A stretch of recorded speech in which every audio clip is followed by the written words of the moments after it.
आपने सास बहू के किस्से बहुत सुने होंगे, लेकिन हमारी इस कहानी में किरदार ससुर और बहू हैं।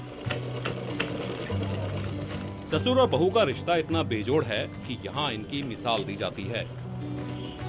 हरियाणा का कस्बा रादौर के आर्य समाज रोड के पास एक दुकान चलती है और इस दुकान को चलाने वाले हैं ससुर श्रवण और उनकी बहू रूबी।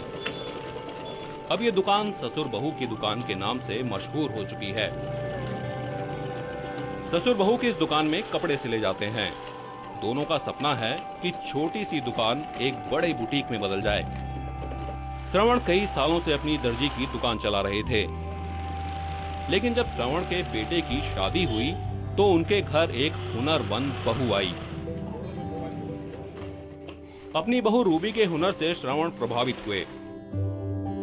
जेंट्स कपड़े सिलते हैं हम, बाकी लेडीज भी करते हैं, क्योंकि अपनी पुत्रवधू जो है वो यही जिंदल सिलाई सेंटर से सीखी हुई आई है। सारा काम लेडीज सारा काम करती हैं। एक की जगह दो आदमी काम करेंगे तो ऑटोमेटिकली काम बढ़ेगा और इसमें बेनिफिट भी होगा।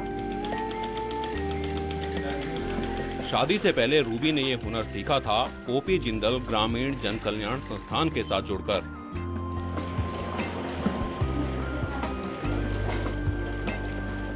नवीन जिंदल की कोशिशों के बाद हरियाणा के कुरुक्षेत्र में महिलाओं को स्किल डेवलपमेंट की ट्रेनिंग देने के लिए कई सेंटर खोले गए। ओपी जिंदल ग्रामीण जन कल्याण संस्थान में आकर ही रूबी ने सिलाई की ट्रेनिंग ली थी। ट्रेनिंग के बाद रूबी का खुद पर यकीन बढ़ा। 2-3 साल सीखी, मतलब पहले सीखी है, जैसे मैम की हेल्प भी की है लड़कियों को। मतलब जैसे मैम कह देते थे ये बताओ, मतलब मैं मैम की बहुत मदद करती थी। डैडी के साथ मदद करवाती हूँ, जैसे करती हूँ। मैं चाहती हूँ मतलब बड़ी से बड़ी जैसे दुकान वगैरह और कुछ मतलब करें। रूबी एक सफल मिसाल है। ओपी जिंदल ग्रामीण जन कल्याण संस्थान में बेहतर ट्रेनिंग सुविधाओं के साथ अच्छे टीचर भी मौजूद हैं। मैं सर जेंट्स पैंट को छोड़ के जो मर्जी सीखे लड़कियां। सूट भी, अम्ब्रेला सूट भी, फ्रॉक टाइप सूट भी, पजामी सूट भी, जेंट्स शर्ट भी, कमीज भी, कुर्ता पजामा भी, जो मर्जी सीखें।